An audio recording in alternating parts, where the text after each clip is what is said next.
Okay, so CHF exacerbations are basically a perfusion problem. So it basically can is secondary to change in heart failure medications, renal failure, so retention, poor medication adherence, and not taking in the medications. Hypertension obviously can cause, if it's like pulmonary hypertension, you'll have right ventricular hypertrophy. But if you have left ventricular hypertrophy, you'll have peripheral problems. Arrhythmias, infection, coronary ischemia, and not adhering to fluid restrictions. Very important for these people, fluid restrictions.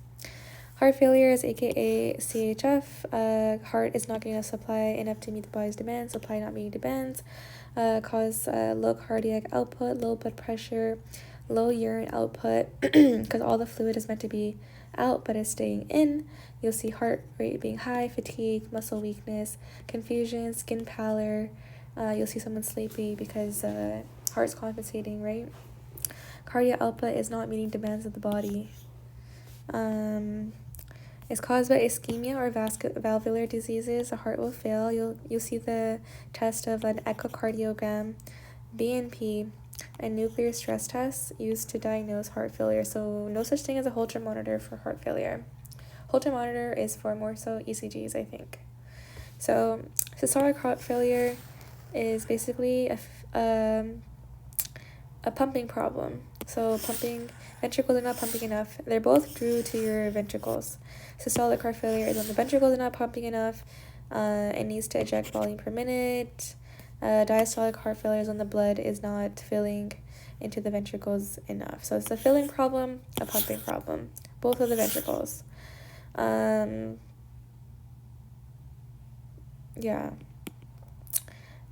backs up into the lungs for both of these from heart failure. Congestion, fluid buildup. Normal ejection fraction is between 50 to 70. Cardiac output is dependent on heart rate times stroke volume. Obviously, we know that.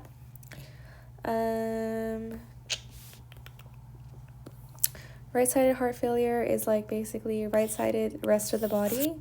So systemic body issues, you'll see in the inferior vena cava and superior vena cava back up. So inferior vena cava, you'll see jugular vein distension.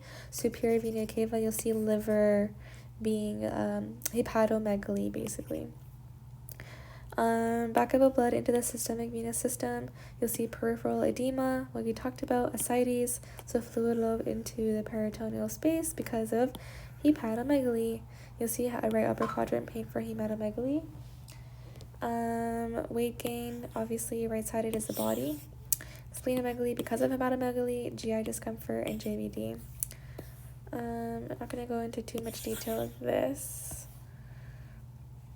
And then left-sided is basically when the blood backs up into the lungs. So left-sided problems of the heart will lead to the left-sided lung problems. Right-sided of the heart will lead to the rest of the body problems. So look at it from the fact that wherever it's stemming from, we'll call it that type of problem. So if it's the right side, it will stem to have problems. The right side, where it stemmed from, will have body problems. If it stems from the left, it will have lung problems. Left-sided heart failure, so blood backing up into the pulmonary areas of lungs because the fluid is not able to leave the left ventricle. Left lungs, right, but right hypertrophy. Causing congestion and edema. Dyspnea, so difficulty breathing while laying down. Paroxysmal nocturnal dyspnea, so difficulty breathing at night. You'll see crackles. For the left side lungs, crackles. Cough, hemoptysis, if there's blood that goes into the lungs as well. You can cough it up. Chest pain, pleural effusion, friction. Increased rest, low O2 sat, so hypoxemia. Not going to go into detail as much about this. But it's important to know this. So a Frank-Starling mechanism is basically when the heart gets stretched from too much fluid, so preload, and it's hard to recoil. So it's a relationship between systolic and diastolic, so pumping and filling. Loading ventricle during diastole is preload. Stretching of the heart muscles makes it contract with force, contractility, and the stroke volume during systole.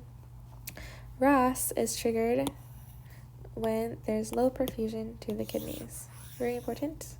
Low perfusion to the kidneys secondary to heart failure, let's say, because heart is getting all the blood and not the kidneys, so causing low perfusion to the kidneys. So basically, renin gets released by the kidney.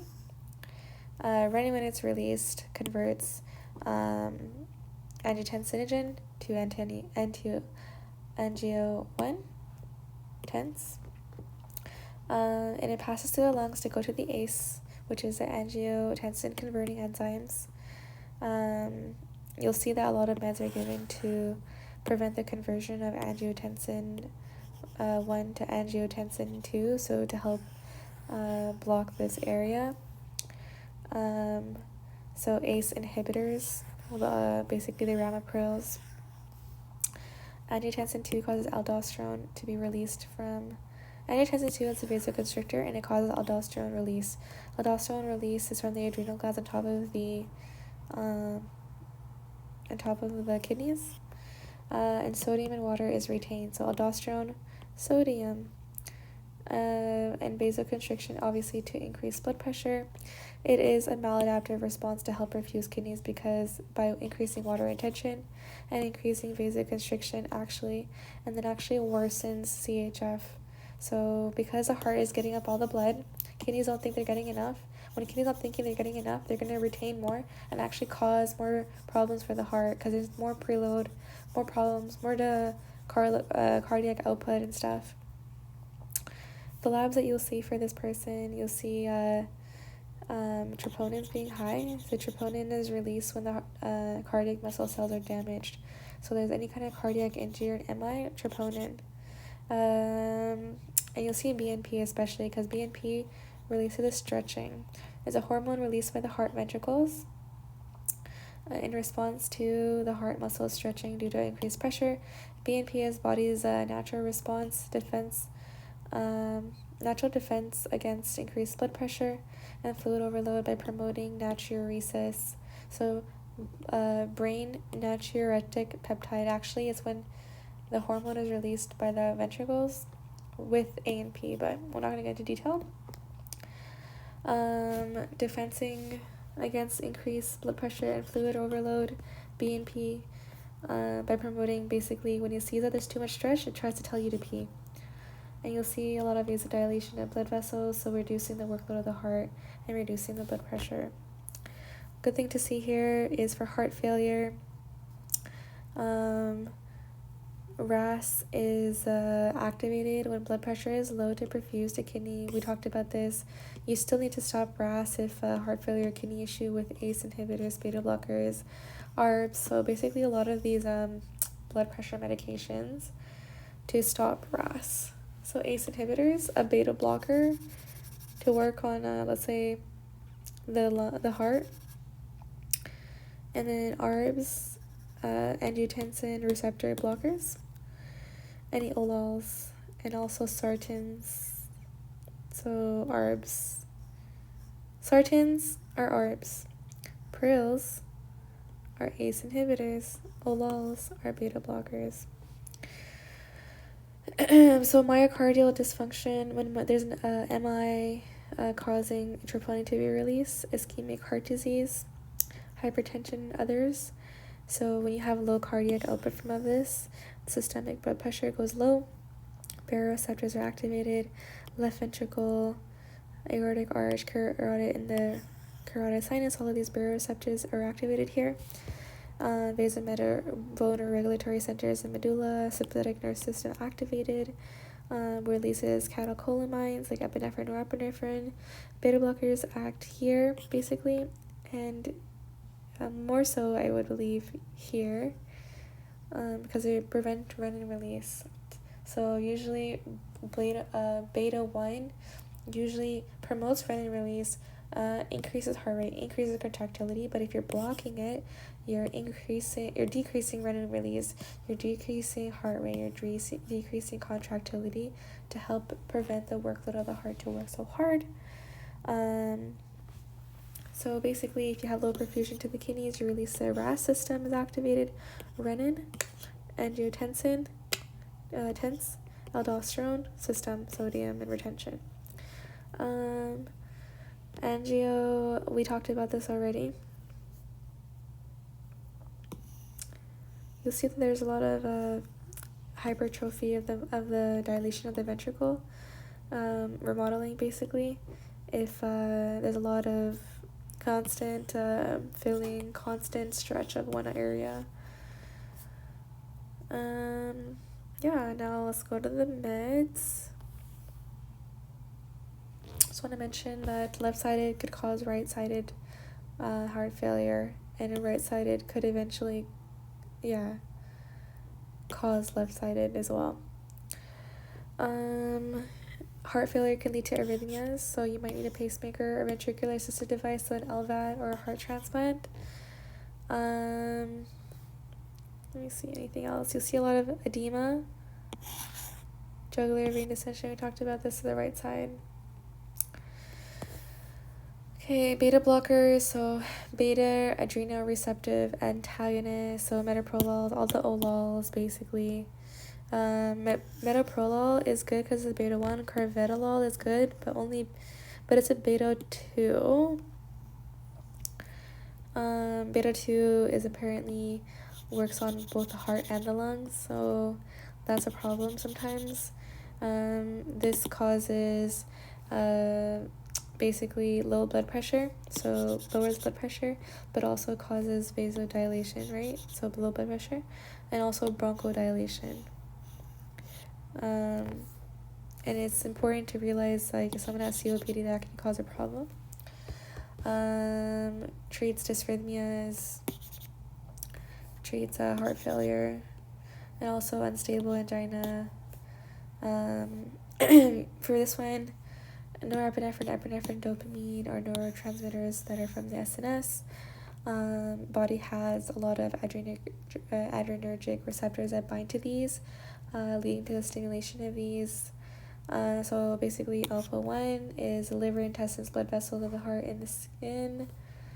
All help vasoconstrict, glyconeal, whatever. I'm not gonna go for that. Beta blockers, good to know. Beta 1 is their selective. Non-selective works on both.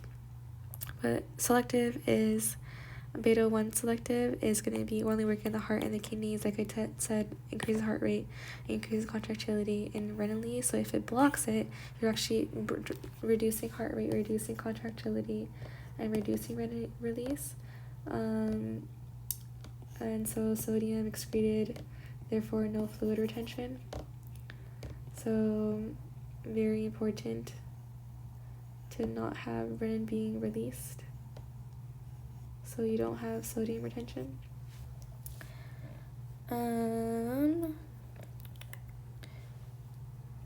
Yep.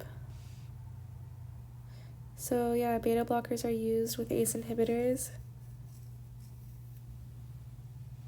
to treat heart failure. Be careful with metoprolol. It has to be over 60 and over 100 for the blood pressure. Any type of ramipril even, you'd have to have a blood pressure over 100.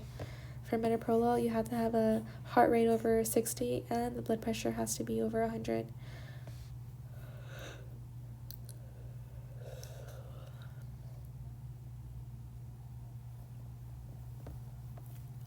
Meds for acute heart failure. So ACE inhibitors are very important to know. Blocks the conversion of angiotensin 1 to angiotensin 2, so basically helps to vasodilate and doesn't release aldosterone. Angiotensin 2 also remodels the heart, can lead to thickening and fibrosis of the heart, so hypertrophy. Ramipril preserves heart function and prevents remodeling. Check blood pressure pre and post admission. Check signs and symptoms of hypotension. Dizziness, lightheadedness, fainting, edema, getting up slowly. Check kidney function. Obviously abundant creatinine, very important. Can cause hyperkalemia, especially if combined with spironolactone. So spironolactone, always hyperkalemia. Persistent dry cough is common for any of the prils, so ACE inhibitors, so sometimes the people get off of it. daily weights, lung sounds. Don't suddenly stop taking any of these. Can lead to dehydration if there's a diuretics combination. Hold if blood pressure is less than 100. Yeah, diuretics, very important to know. Fluid restrictions. There's furosemide that works in the loop, hydrochlorothiazide, and spironolactone. Furosemide is short-acting, but has a potential of hypokalemia because you might need a supplement. Spironolactone is longer-acting, takes a long time to act, but at least you don't need a potassium supplement. But also you have so much potassium sometimes it can cause arrhythmias.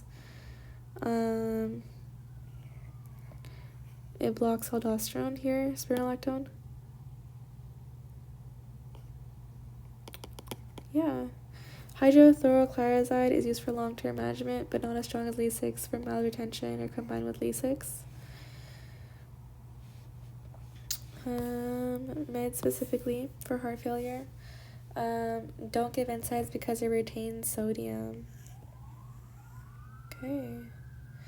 It's meant to basically improve blood flow, so don't give diltiazem or voramapil. It's a calcium channel blocker, both of them, because it reduces contractility already. Don't give frozen meals for heart failure. Sodium recommendation is 2 to 3 grams a day.